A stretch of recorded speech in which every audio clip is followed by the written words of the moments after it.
নমস্কার। গোবিন্দবাড়িতে অলৌকিক অবধূতের আগমনের ষষ্ঠ দিন। শ্রী শ্রী রাম ঠাকুর ও মাধব পাগলা থেকে আজকের নিবেদন। অনেক দিন পাগলা আর গোবিন্দবাড়িতে আসে না। একদিন বিকালের দিকে সামান্য একটু খুঁটিনাটি ব্যাপার লইয়া সাধুমার আশ্রিত কয়েকজন স্ত্রীলোক কটু ভাষায় মাধব পাগলাকে গালমন্দ করিতে থাকে। মাধব পাগলাও ও বিষয়ে প্রতিবাদ করলেও তারা কিছুতেই শুনে না এবং তাহাদের ক্রোধের মাত্রা ক্রমশই বাড়তে থাকে। অগত্যা তিনি কিছু না বলিয়া বাধ্য হইয়া চুপ করিয়া যান, কিন্তু তার মনে মনে সাধুমা ও গোবিন্দের উপর খুব অভিমান হইল, কারণ সাধুমা সবই শুনতেছেন কিন্তু তাহাদিগকে কিছুই বলেন নাই। এই সময় হঠাৎ সেই অবধূত পাগলা আসিয়া উপস্থিত হইল এবং সকলকে শুনাইয়া বলিতে লাগিল, আধের নগরী চৌপট রাজা, টাকা শের ভাজি, টাকা শের খাজা। অর্থাৎ এটা হচ্ছে স্বেচ্ছাচারের জায়গা। এখানকার মালিকও বেকুব, কারণ ভালো মন্দের বিচার নাই। পাগলা আসিয়াছে শুনিয়া সাধুমা নিচে নামিয়া আসিলেন।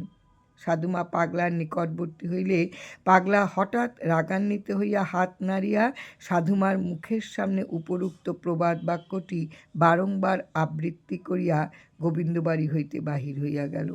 সাধুমা অনেক চেষ্টা করলেন, কিন্তু পাগলা কিছুতেই রহিল না। মাধব পাগলাকে সাধুমা জিজ্ঞেস করলেন, পাগলা কেনই বা আসিয়াছিল, কী বা বলিয়া গেল? কিছুই তো বুঝিতে পারিলাম না। মাধব গম্ভীর হইয়া বলিলেন, তোমার লোকেরা যে অন্যায়ভাবে আমাকে গালিগালাজ করিয়াছে, সেজন্য পাগলা তোমাকে তিরস্কার করিয়া গেল, কারণ এ অপরাধ তোমারই। তোমার আশ্রিত ব্রাহ্মণকে অযথা অপমান ও গালিগালাজ করিলে তোমারও প্রত্যব্যয় হয়। সাধুমা বিস্মিত হইয়া বলিলেন, পাগলা এসব কথা কি করিয়া জানিল?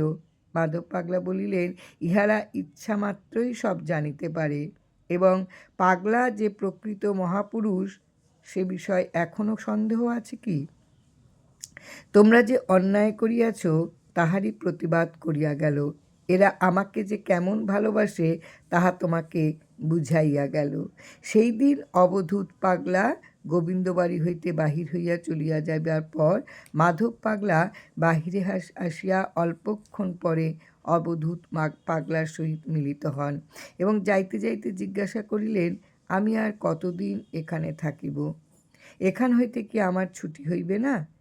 পাগলা বলিল, জব চাহো যা সকতে হো, रहने को इच्छा हो जिंदगी भर रह सकते हो, कोई মানা নেহি করেগা।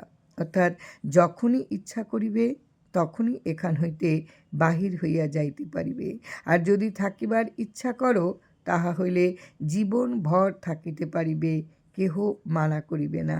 ভাবিলে অবাক হইতে হয়, এই ঘটনার 3 দিন পরে একজন ব্রাহ্মণ দম্পতির প্রতি সাধুমার অবিচারের প্রতিবাদে মাধব পাগলা 15 মিনিটের মধ্যে গোবিন্দবাড়ি ত্যাগ করিয়া চলিয়া যান এবং পাগলার কথা যে এইভাবে সত্য হইবে তাহা দেখিয়া সাধুমাও অবাক হইয়া গেলেন।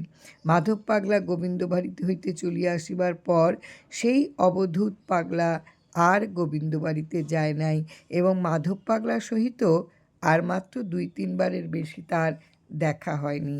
জয় রাম, জয় রাম।